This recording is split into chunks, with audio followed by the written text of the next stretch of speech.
Hey everybody, so Josh Harris finally strikes up a deal with Dan Snyder, and they seemed like they put everything to pen and ink or paper and ink.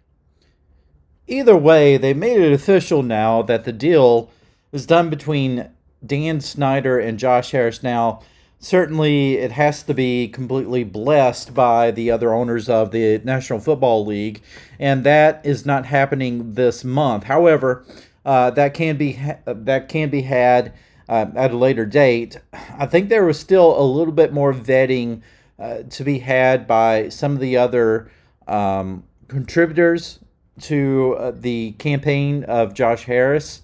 But for all intents and purposes, the deal is pretty much done, and Josh Harris and company will be your next owner of the Washington Commanders. Now, having said that, we thought that this whole Brian Davis thing would go away, but actually it did not. Now, about a month ago, about sometime in around the mid-April, we had heard about Brian Davis coming out and saying that he had $7 billion that he was going to offer Dan Snyder for the Washington Commanders, and he would give Dan Snyder $1 billion of it as like a down payment, and would give him six or the rest of the money for the Washington Commanders once the deal has been done.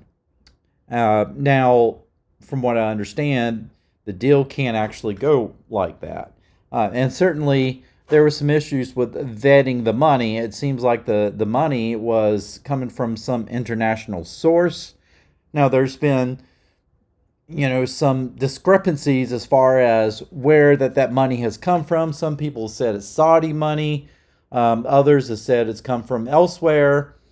The long and short of it is, it seems like it could have been allegedly some sort of scam thing. Brian Davis was interviewed by the Junkies, and of course, Junkies were pretty skeptical, to say the least, as far as the validity of what Brian Davis was bringing to the table. Now, what I found was an interesting article around the mid part of April that Brian Davis said that he denies that he's planning any lawsuit if he's not permitted to buy the Washington Commanders. Sudden effort by Brian Davis to buy the Commanders raises multiple questions that have yet to be answered. And I don't know if those questions were ever actually answered, but in a way I think maybe they were, because as you started to dig deeper into some of the connections between Brian Davis's company, was it Urban something, it'll come to me, and some international thing with attached to Citibank and all of this, it really started to raise some very large red flags. And just the whole thing in general just seemed like some elaborate scam, allegedly. But so it was interesting that I found this article about Brian Davis, about, he said, okay, I'm not going to, put out any type of lawsuit if I can't, buy the Washington Commanders. He had, this article talked about his lengthy interview with 106.7 The Fan. And never in the conversation, Davis was asked, are you willing to say that if they don't accept your offer that you won't sue the team? There are some people that think you're going to do this just so that when they turn you down, you can sue them, the team, or sue the league. And Davis responds, that doesn't make any sense. That's ridiculous. The last thing I want to do is to hurt the team, hurt the league, and anyone else. What I'm trying to do is make a contribution. What I want them to accept is the capital so we can do something bigger together, something collaborative. And you can go on and you can find this interview. It's probably on YouTube at this point. It's really interesting. So This was what was said. Now, suddenly, this is what came out this past week. Brian Davis' firm files $500 billion 500 billion lawsuit over Commander Cell. Yeah. Yeah. Yeah. Yeah. So Brian Davis considers himself a contender for the Washington Commanders last month, but according to the lawsuit filed Friday against Bank of America that seeks $500 billion in damages, the firm tapped to handle the sale of the Commanders by owner Dan Snyder apparently did not. The former Duke men's basketball players Urban Echo Energy, that's what it was, is the only plaintiff in the federal lawsuit against Bank of America that also seeks an injunction to return the billions he allegedly transferred to the bank. The complaint in Maryland was filed exactly a week after Harris finalized the $6.05 billion deal to purchase the Commanders. For an Office Sports asked Jeff Martin, Davis's Virginia-based attorney, whether any more lawsuits, including any that could seek an injunction that prevented Harris from taking control of the Commanders, and not at this time, Martin responded via email. The lawsuit alleged that $5.1 billion was sent to Urban Echo and transferred to Bank of America two different transfers, including the court filings were images of two alleged copies of the bank drafts dated March the 8th. Upon information and belief, Bank of America never made the Snyders aware of the existence of the bank drafts, Davis's attorney Jeffrey T. Martin wrote in a complaint. According to the lawsuit, Davis's bid $7.1 billion for the Commanders on March the 21st. And Davis alleges that the Bank of America failed to deposit the bank drafts that originated from the Citibank into the Bank of America account. As a result of Bank of America's wrongful detention of the Urban Echo's property, Urban Echo has suffered damages consisting of the return of the plaintiff's $5.1 billion in additional damages in an account to be proven at trial. So, $500 billion. Wow, yeah. So,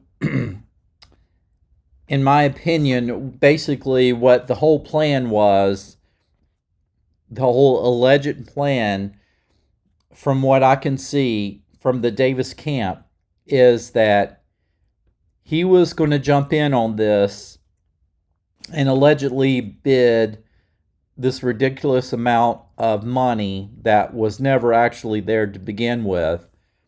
And I mean, this is definitely this is a huge scam. But to say I'm going to give you $7.1 billion for this team, and this money's going to come from here or there, knowing that he's not going to win the bid because the money's not ever going to be truly vetted. And then somehow there's going to be money taken from somewhere that's transferred to Bank of America. But allegedly this stuff is never going to come through. And so because of that, then suddenly there's a need for a lawsuit, not against the Commanders, not against the NFL. It really never had anything to do with them at all. Brian Davis never really had any intentions, allegedly, and this is my own opinion again, folks. I don't believe he ever really had any intentions of buying a team to begin with. I think what it was is this was all an elaborate scheme to sue a bank. It's bank fraud is what it is, to try to get billions of dollars out of the bank. And he could possibly try to do this again down the road and some other schemes. This is exactly bank fraud in the most elaborate way. And this is something that, if found true, could really put Brian Davis away probably for the rest of his life.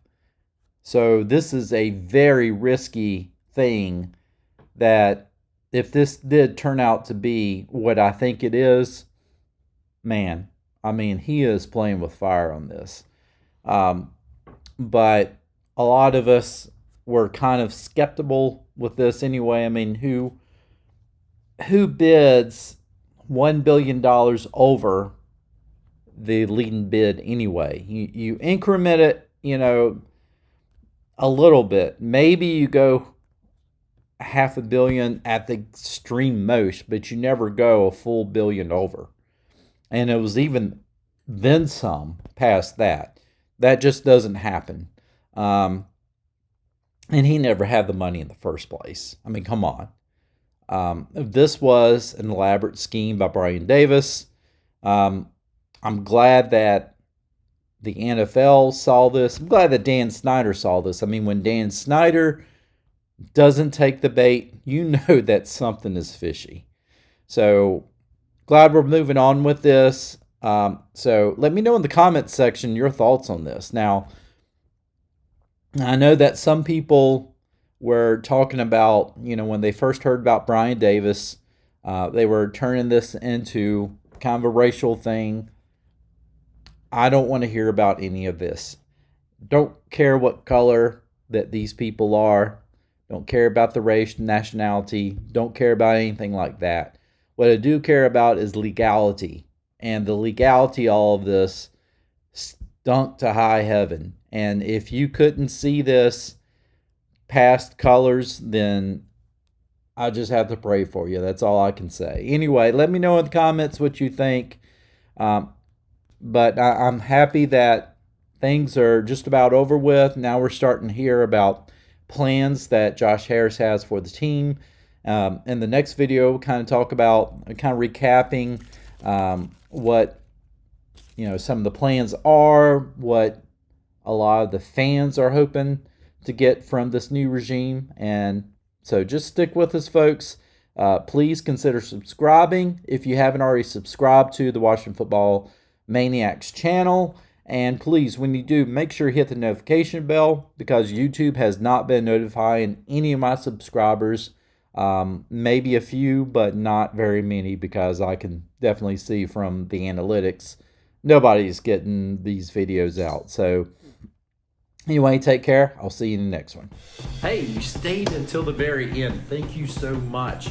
Watch another one right now.